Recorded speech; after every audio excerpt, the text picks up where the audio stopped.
start anyway. Go. 5 or 5.0.0. I added an extra 0 to my talk title. I need to stay close to the mic. Okay.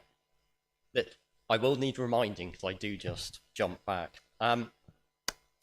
Kenneth's already given a whole bunch of spoilers for my talk, which is good because I can jump through them. That is the number of pull requests. That was the one bit of information that he's shared with me that I copied and pasted straight in. Lots and lots of work, and thank you to everybody who had. And I think we celebrate now when I end my talk. I'm going straight to the big feature first, the environment and command. So we're seeing a build of bzip failed. You see the error there, what happens, the error, right center there. And in a moment, I will source this command thread out there. I'm enter environment and see, easy shell, and press the there, and the last command that EasyBuild ran, which was the make command. And I will repeat that in a moment. You don't actually need to source it, just run it. I'll just run it, do you? I source everything, so there. And then we see what happens here, what happened. Now, I was building on a very recent Ubuntu version where, and this is the system tool chain, so the bin utils needs pulling out of the way because it's really is an older bin util, which was, a very easy to create example very quickly. But yeah, that is just, that to me is the big, main, best feature that we have added this environment. Other things, improved user experience. We've decided to default to a maximum parallelism of 16 cores. And this actually is a lot to help the maintainers of, so we get quite a lot of issue reports of my build failed, and if you eventually get something to log, you work out it's been killed by the system. And it's got worse. 5-10 years ago, most people were on 20-30 core systems. Now, there's a fair number of people in this room who are probably going to tell me 200 plus cores. And if you try and use all of them at once, it can cause problems. Also can cause file system problems, to processes trying to write to file and access and everything else from there. And myself and Jasper did some testing, and you can see a little bit of improvement when you use beyond 16 cores, but generally that line, and particularly for me, that tower starts just picking forms to use 16 cores, which is entirely file system related. So we just do that. We then trace out the to maintain easy but people problems, but also to give people so you can see clearer indication of what EasyBuild is actually doing. I talked in maintainers about this, and pretty much every single maintainer had to trace out that's enabled by default. It's just like, if we're doing this for ourselves, we probably want this to be also for the users. And we've renamed a couple of steps, and I haven't written down which ones they were, but it's what they are. We've also moved the checking of checksums to be when we fetch the file rather than do it as a part of the unpacking process, which is again, just a better ordering of the experience. And the other bit I'm putting there is, and it's more a policy thing, is we already have download instructions that can be provided in the config where you can't direct download the source files. We're actually enforcing that in central easy config repository that we now will expect download instructions for anything that needs manual download, which would, again, if the user experience improves, particularly because we have the camera for certain packages that host the EasyBuild site, and always reports at the last year, it reports in the list of places it tried to look for. I find this download files we don't do there because we can't do it there, but it's what wrong. So we've improved that. Breaking changes. Yeah, Python 3.6. Python 2 was end of life 5 years ago. It's gone, and I am very happy it's gone. And I'll talk about this as a maintainer. EasyBuild was the last place I had to support Python 2, and it's been the last place I had to support Python 2 for over 2 years now. We have broken Python 2 support, I'm going to say 4 times. It might be more, because I'm looking at pull requests into the EasyBuild repository, and I just don't notice that's not Python 2 syntax. It just does not register with me. And also, the CI of GitHub dropped Python 2 a year ago, like 2 years ago. I've lost track of when it was. So even just running the unit tests was difficult there. Module version, that kind of said. Anything that was deprecated, what would have been spitting out warnings in EasyBuild 4, that code has gone. There's a list at that website of this functionality and of what we removed. And the big thing, can I mention this, we've archived the easy configs for older tool chains. And I can't offhand remember what versions, but that was. But we also have a policy on the document site that now says what we consider supported, what we consider deprecated in terms of the central repository, and what then we will archive, and that will now keep a regular basis going forward. And we removed EasyBuild where there was no easy config left in the central repository. Did that in EasyBuild 5, and we saw 3 or 4 of them when people then added easy config for them. We will store them where needed, but also look to update them as well. Not a major addition. We've had this template.eb in the config repository. I don't actually know for how long. It seems to have always been there. It had lots of comments in it, and people struggled to work out what to do with it. So we've now added a directory or a series of directories of easy config templates. They're aiming to help you. They are organized by toolchain generation, which means that we've added, so if it's a Python package in the 2024A toolchain, it will already have whatever that central Python version is listed as a dependency, because we know that and we can just put it in. And, you know, similar things for other types there. They're at that URL. They also will be in some install somewhere, and we'll be looking for as needed, as suggestions of what else would be useful there. Enhancements. I'm just going to sort of run through a few things that I picked out of what I think's, you know, quite useful. We've moved to the new run shell command. That definitely got talked about last year. Might even been talked about the year before. It's definitely a lot more intuitive to use. The default is just a command rather than the default in the past being you had to apply several options. We've turned on rpath linking. Functionality to copy the build directory and log files if an installation fails. So, you know, you can build in memory or build in a temp directory and then copy them over only if your installation fails, help you debug rather than go, this build, you know, took 2 hours, failed, and it was running inside a job which cleans up the temp directory, and I now can't know why it failed because it's not obvious. Reproducible tarballs can now have reproducible tarballs. That means we now have a method for checksumming them correctly, which is reproducible, with a caveat of Python 3.9 being required there. Granular exit code, so specific reason why EasyBuild crashes, they won't just provide the exit code one, which is what we did for everything in the past. There's now a list of different exit codes that we provided. We applied the keeping of debug symbols to the configuration option of the debug toolchain. I will put a caveat on anybody wanting to turn debug symbols on. It makes file sizes big. Really, really big. And several people were seeing build failures related to how big some of the executables and libraries were getting. Got a question.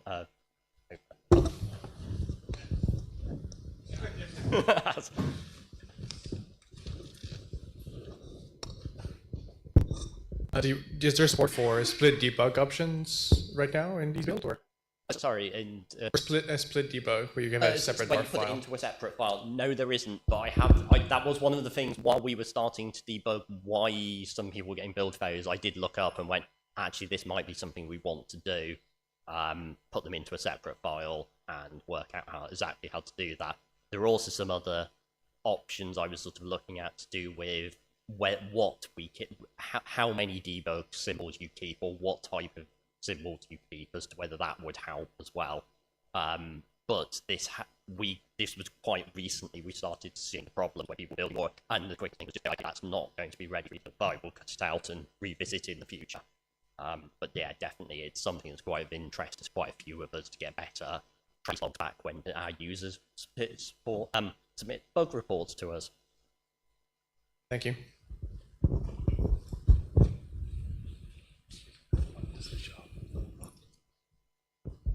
Testing. So what testing have we done? I switched over to using EasyBuild 5 for reviewing anything inside the EasyBuild repositories about a year ago, maybe slightly more, and that's been my main use there. And more recently, Kenneth did over 4,000 test installs, he was telling me, in the lead up. Alex did a chunk as well. Mikhail's been using it and deploying some software to his new system, I believe, or new tool chain. Can't remember exactly what he said. Should have been should have taken better notes. But you know, we've done a lot of testing. We haven't just thrown this out to leave you with the users of our test. You know, we've gone and tried. And by the end of the testing, we were seeing quite small and specific problems in various, in the easy config, not big problems coming out of the framework or the easy box themselves. So we're reasonably confident that, it is stable. Further information, documents linked there on the website. These are a work in progress. We are adding to them. So we will continue to add to them over the next couple of weeks. Well, probably not this week, too much, but just in GitHub, it's back on the mailing list. There, give us a report, tell us what is and isn't working. There. Make my usual observation about this. Ken has just been through the stats from the survey. That is our one main opportunity to get feedback of what people are trying to run EasyBuild on. So what architectures, what Python versions, what OS. That is our one place to really to get information we can make decisions on, and we will make decisions based on it. So, please do fill in the survey. It is, helpful to us. So, I jumped back by the title slide, but EasyBuild 6. I nearly started to talk here, but Kenneth, I had to talk about EasyBuild 5 first. Kenneth has already mentioned, the release dates. I'm putting a question mark there, but yeah, 2 to 2.5 years. It needs to be earlier because some of the development pressures were caused by how long since we last released. There. Outlook to there. Yeah. I'm very keen to continue the user experience, so that's something Kenneth's already mentioned about, more context of where error reporting is be very good, and sort of there, and, just clearer information about what EasyBuild is doing to help people when it goes wrong. We hope it doesn't, but we're all being there. And obviously the warning, we have deprecated some functionality in EasyBuild 5. It will get removed in the next version. There is a list there, but if you're running EasyBuild and you're seeing deprecation, EasyBuild 5, and you're seeing deprecation warnings, that functionality is going away. Most of the cases, it's things we replace. So we have introduced this new run shell command, which means the old run command is going away in the next version. So, it should be hopefully obvious as to what we've done, that there is a replacement there, different method. Python versions. Yes, we're always going to be supporting further back. I looked up, Python 3.9 is end of life this year. We haven't yet made a decision about what Python versions we'll support in EasyBuild 6. I don't know. We're already having to put workarounds in place just to test Python 3.6 in GitHub CI. And things like the reproducible checksums require a newer Python. I don't know is sort of the answer here at the moment. Got his microphone out. Maybe a question for the people here. How annoyed would you be if we lose Python 3.6 support in 2 years from now, EasyBuild 6? Who thinks that will be problematic?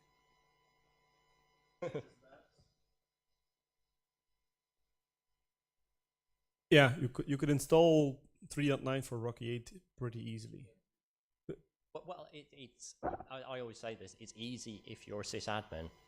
Yeah. So I do have it, but I have to ask somebody else to install it on our system. Yeah, but it should be easy even on anything RHEL 8 based. Yeah. Kurt, you also raised your hand. For you, it will be. I don't know what SUSE.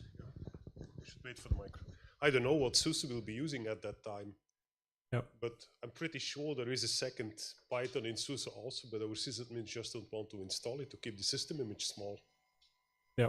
So at that point, I cannot use the system image anymore, so I need to manually install a Python before I can use EasyBuild, tweak the modules.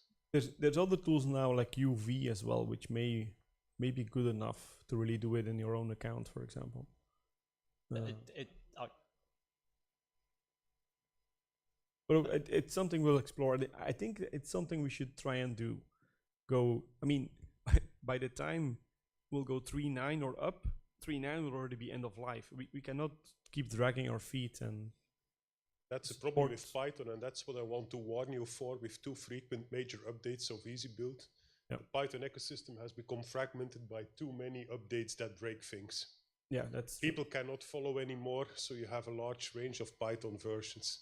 That's what I said as well, that fragmentation that's popping up in the server.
As well as, I mean, If you it's going to be a pain to deal with. If you look at enterprise software, a release cycle is 3 years or more.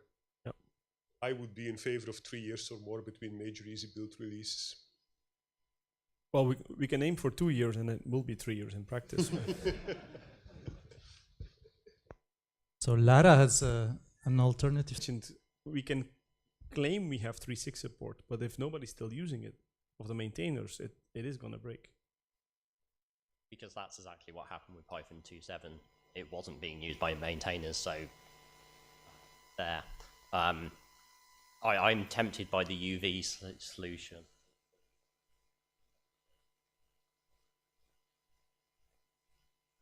The reproducible checksum is because of the tar file library thing? Yes. Okay. Yeah. So the reproducible checksum uses the Python tar or zip, or I'm not entirely sure which part of that it is, and that's only in Python 3.9 there was a change, so we could basically support them before or after that. It's not actually giving the full story. We have reproducible checksums across Linux and macOS. So if you create a source tarball on macOS, it will be exactly the same on any Linux system as well. And the only way Alex worked on this a lot, the only reason that works is because we don't use the tar command, but we use the tar file module in Python, and that's why we need 3.9.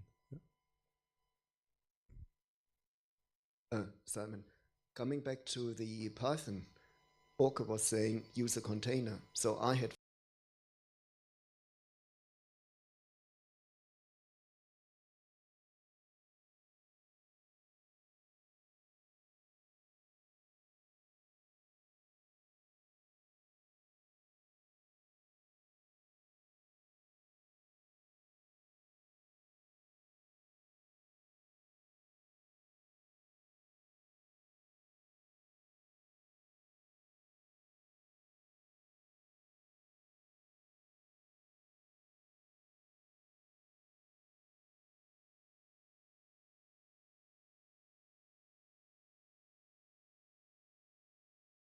the idea if we provide, okay, that is the singularity configuration script somewhere, because then we've got, again, a well-defined environment and built inside a container. Yeah, that is the other. We have the EasyBuild containers. That is another option. It depends as to whether they're easier than Python. Sorry, the UV command, which is really easy to install.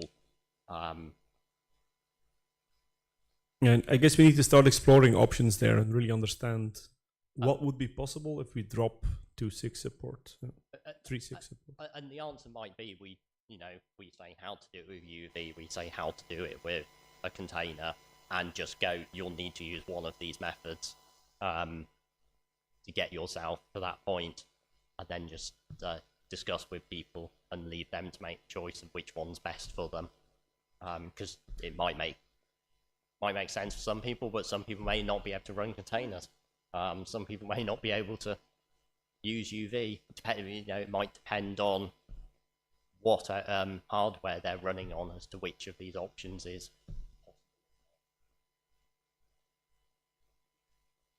And we are into questions, by the way. That is my last slide. So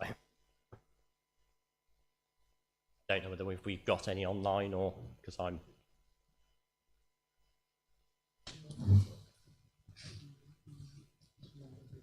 No questions so far. Oh, wait, we should check the right channel.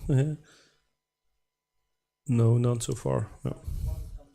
For the remote people, if you do have questions, put them in the EUM channel in Slack. Someone's typing, but yeah, there's no question yet. Are you done, Simon, or? That is my. Yes, that is my last slide. Okay. I was fairly sure.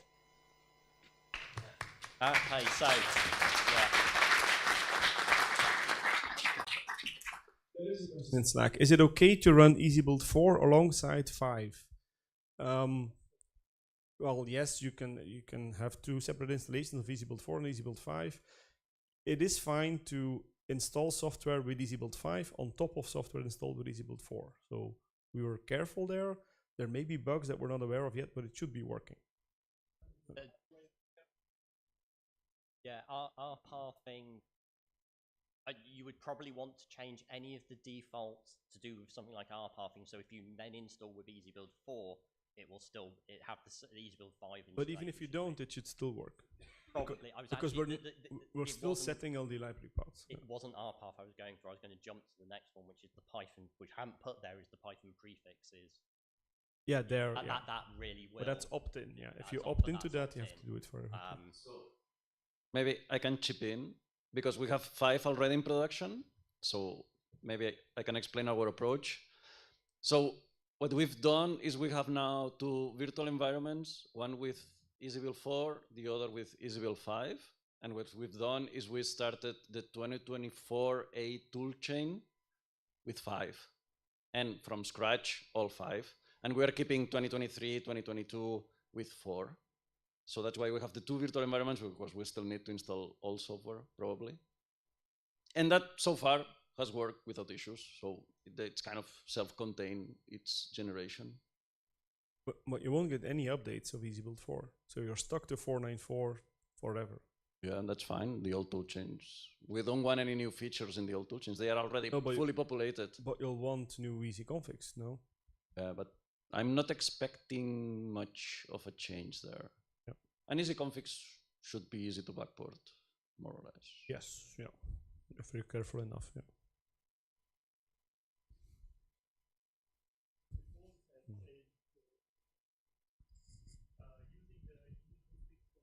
Just wait to. Yeah, that might need some work, yeah. But well, I think that we can do it. Okay, just to repeat, when using easy configs made for EasyBuild 5, then you're gonna have likely some issues when building that with EasyBuild 4 due to the change defaults, for example, the pip options, Python packages, and maybe others which could be unexpected.